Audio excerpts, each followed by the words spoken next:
अस्मत्कुरुसमारम्भां यतिशेखरमध्यमां लक्ष्मीवल्लभपर्यन्तां वन्दे गुरुपरम्पराम् ஆழ்வார்கள் வாழி அருளிச் செயல் வாழி தாழ்வாதுமில் குறவர்தாம் வாழி ஏழ்வாறுமுய்ய அவர்களுரைத்தவைகள்தாம் வாழி செய்யமறை தன்னுடனே சேர்ந்து அகலகில்லே நிறையுமென்னு அலர்மேல் மங்கை உரை மார்பா நிகரில் புகழாய் உலகம் உன்னுடையாய் என்ன யாழ்வானே நிகரிலமரர் முனிக்கணங்கள் விரும்பும் திருவேங்கடத்தானே புகழொன்னில்லா வடியேன் உன்னடிக்கீழமர்ந்து புகுந்தேனே அகில புவன ஜன்மஸ்தேம பங்காதிலீலே வினத விவிதபூத உராதரக்ஷைகதீக்ஷே ஸ்ருதிசரசி விதீப்தே பிரம்மணி ஸ்ரீனிவாசே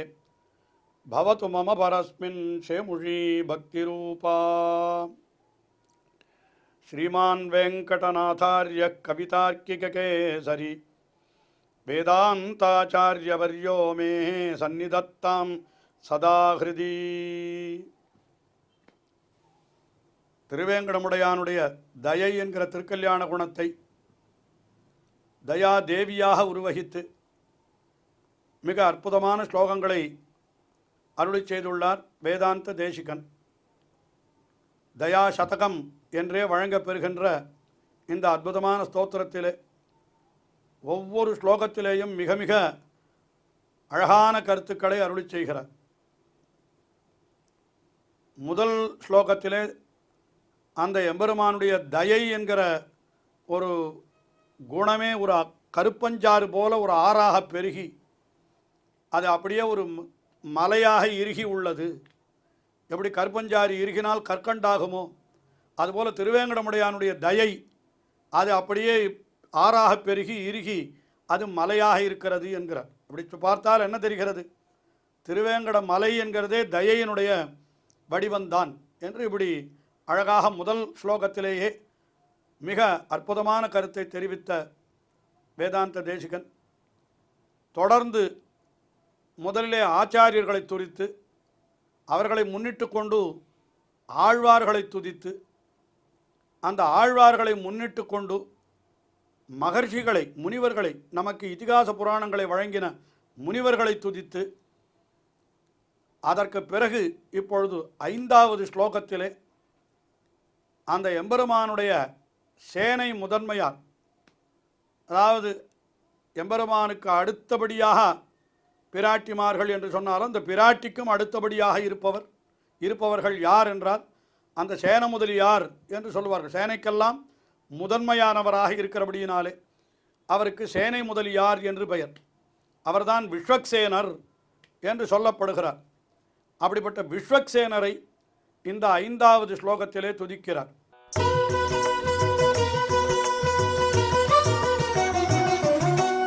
அசேஷ விக்ன சமனம் அநீகேஸ்வரமாஸ்ரயே ஸ்ரீமதः கருணாம்போதௌ சிக்ஷாஸ்ரோத இவோத்திதம்.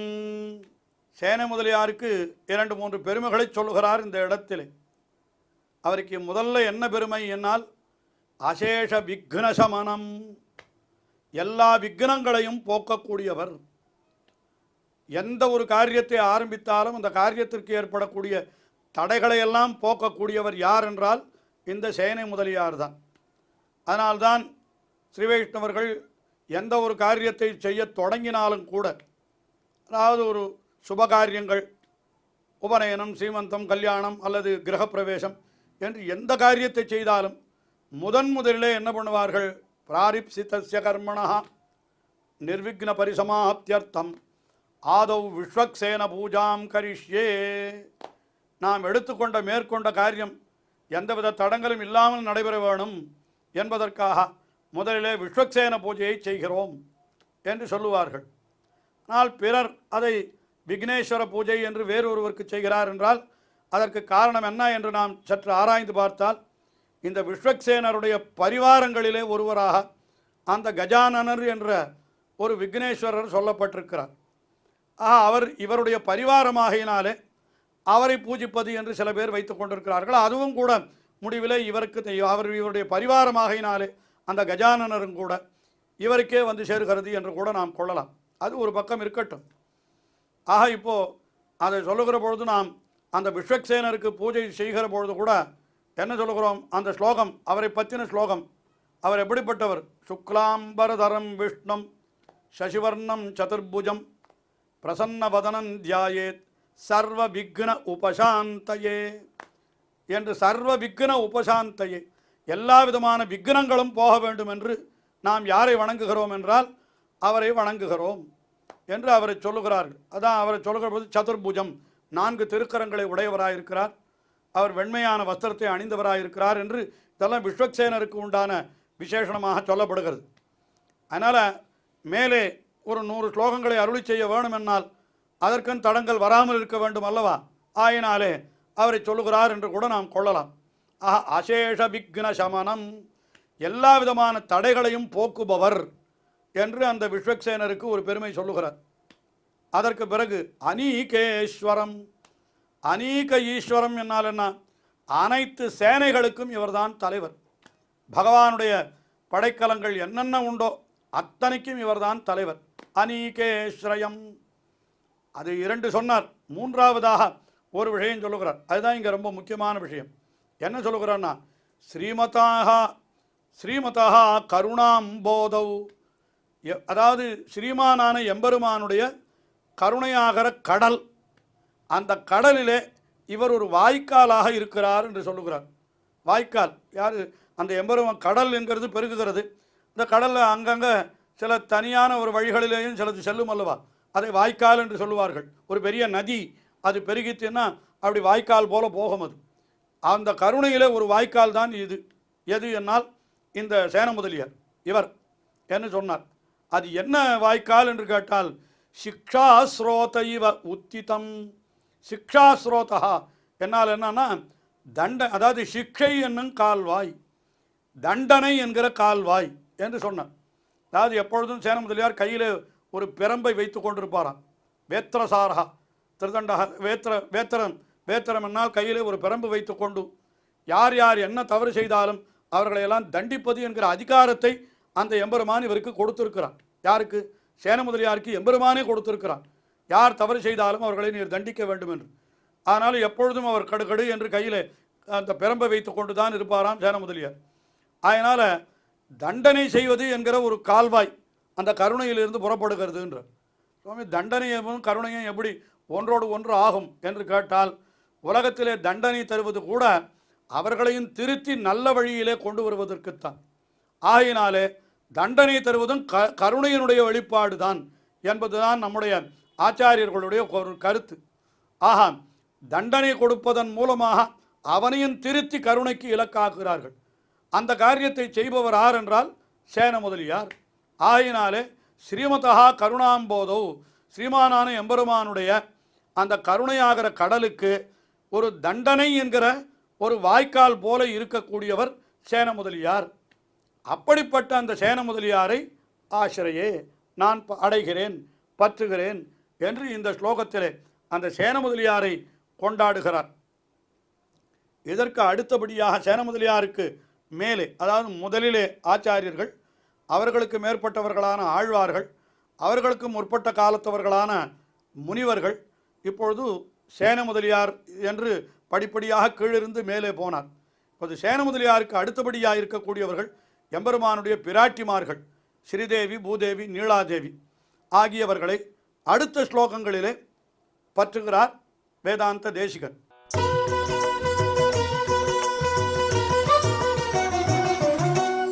சமஸ்த ஜனனீம் வந்தே சைதன்யஸ்தன்யதாயினீம் ஸ்ரேயசீம் ஸ்ரீனிவாசஸ்ய கருணாமிவ ரூபிணீம். இந்த ஸ்லோகத்திலே பெரிய பிராட்டியார் ஸ்ரீ மகாலட்சுமியை கொண்டாடுகிறார், ஸ்ரீ மகாலட்சுமியை வணங்குகிறார். அந்த ஸ்ரீ மகாலட்சுமி என்பவள் எப்படிப்பட்டவள் என்னால், சமஸ்த ஜனனீம், எவ்வுயிருக்கும் தாயிருக்கும் வண்ணம் என்று சொல்லப்பட்டபடி உலகனைத்திற்கும் அவள் தாயாயிருப்பவள், ஜெகன்மாதா என்று சொல்லப்பட்டதல்ல. ஆயினாலே சமஸ்த ஜனனீம் வந்தே, அப்படிப்பட்ட தாயாரை வணங்குகிறேன். அவள் என்ன செய்கிறாள் என்றால் சைதன்ய தன்யதாயினியும், தாயானவள் தன்னுடைய குழந்தைகளுக்கு என்ன கொடுப்பாள்? முலைப்பாலை கொடுப்பாள். இவளும் கொடுக்கிறாள். பெரிய பிராட்டியாராகிற ஸ்ரீ மகாலட்சுமி அவளும் தன்னுடைய குழந்தைகளுக்கெல்லாம் முலைப்பால் கொடுக்கிறாள். ஆனால் அந்த முலைப்பால் என்னன்னா சைதன்யஸ்தன்யம், ஞானமாகிற முலைப்பால் என்கிறார். பிராட்டியனுடைய அருளாலே தான் நமக்கு ஞானம் விளைகிறது. ஆயினாலே அதை சொல்லுகிறார் இந்த இடத்துல. சைதன்யஸ்தன்யதாயினியும், சைத்தன்யம் நல்லறிவு என்கிற முலைப்பாலை கொடுத்து நம்மை எல்லாம் வளர்ப்பவள். அவள் எப்படிப்பட்டவள் என்னால் ஸ்ரேயசீம், மிகவும் சிறந்தவள். அதுக்கு மேலே ஸ்ரீனிவாசஸ்ய கருணாம் ரூபிணீம் இவா, திருவேங்கடமுடையானுடைய கருணை என்கிற ஒரு குணமே இவளுடைய வடிவிலே இருக்கிறது என்கிறார். உண்மையிலே சீனிவாசனுடைய கருணை தான் பெரிய பிராட்டியார் வடிவிலே இருக்கிறது. உண்மையிலே எம்பெருமானுக்கு கருணை அதிகமா, பிராட்டிக்கு கருணை அதிகமா என்று நாம் ஆராய்ந்து பார்த்தால் எம்பெருமானுடைய கருணை தான் பிராட்டி வடிவிலே இருக்கிறது என்கிற அர்த்தத்தை இந்த இடத்திலே காட்டுகிறார். என்ன இருந்தாலும் எம்பெருமான் என்பவன் அவன் புருஷோத்தமன். ஆனால் எப்பொழுதும் தாய்க்குத்தான் குழந்தையினிடத்திலே அதிகமான கருணை இருக்கும் என்று சொல்லுவது உண்டு அல்லவா? மென்மையான இயல்பு கொண்டவள் ஆயினாலே இவள் கருணையே வடிவெடுத்தவளாகினாலே யார்? பெரிய பிராட்டியார். அதுவும் யாருடைய கருணை என்னால் திருவேங்கடமுடையானுடைய கருணை. நாம் ஒரு விதத்திலே பார்த்தால் இந்த தயாதேவி என்று சொல்லுவதை கூட இந்த பெரிய பிராட்டியாரையே என்று கூட நாம் சொல்லிவிடலாம். ஏன்னா இவள் தானே அந்த ரூபம் வடிவெடுத்தவளாக இருக்கிறாள் என்று அப்படி சொன்னார். ஆயினாலே அப்படிப்பட்ட இந்த பெரிய பிராட்டியாரை நான் வணங்குகிறேன் என்று தெரிவிக்கிறார் இந்த ஸ்லோகத்திலே தேசிகன். அதாவது எல்லா உயிர்களுக்கும் தாயாய் இருந்து கொண்டு அத்தனை உயிர்களுக்கும் தன்னுடைய அதாவது முலைப்பால், ஞானமாகிற முலைப்பாலை கொடுத்து எல்லோரையும் வளர்ப்பவள். அதனால் ஸ்ரேயசீம், அதனால் தான் பெருமை அடைந்ததாக அவள் மகிழ்ச்சி அடைகிறாள்.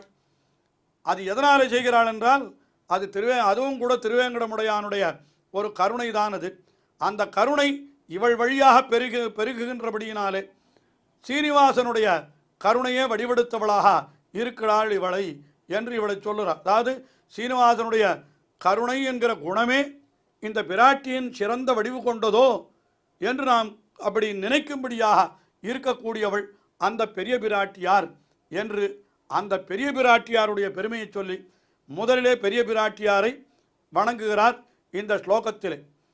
நாம் பிராட்டியை முன்னிட்டு கொண்டுதான் எம்பெருமானை பற்ற வேண்டும் என்று சாஸ்திரங்கள் நமக்கு பலவிதமாக தெரிவித்திருக்கின்றன. அதனால்தான் திருவேங்கடமுடையானுடைய திருமார்பை விட்டு இவள் ஒரு நொடி பொழுதும் அகலாமல் அவள் எப்படி இருக்கிறாள் என்னால் அகலகில்லே நிறையும் என்று அலர்மேல் மங்கை உரைமார்பா என்று திருவேங்கடமுடையானை குறித்து நம்மாழ்வார் அருளி செய்தார். ஆக அந்த அலர்மேல் மங்கை உரைமார்பனாக அவன் இருக்கிறபடியினாலே தான் அவனே நம்மிடத்தில் கருணையை பெருக்குகிறான் என்று இப்படி சொல்ல வேண்டும். ஆக அந்த கருணையெல்லாம் ஒரு வடிவெடுத்தது போல இருக்கிறவள் இந்த பிராட்டியாகையினாலே அப்படிப்பட்ட அந்த பெரிய பிராட்டியாரை நான் வணங்குகிறேன் என்று இந்த ஸ்லோகத்திலே அருளி செய்கிறார். தொடர்ந்து அனுபவிப்போம். ஸ்ரீயக்காந்தாய கல்யாண நிதயே நிதயேர்த்தினாம் ஸ்ரீவேங்கட நிவாசாய ஸ்ரீனிவாசாய மங்களம். ஸ்ரீமத் சுந்தரஜாமா திருமுனிமானசவாசினே சர்வலோக நிவாசாய ஸ்ரீனிவாசாய மங்களம்.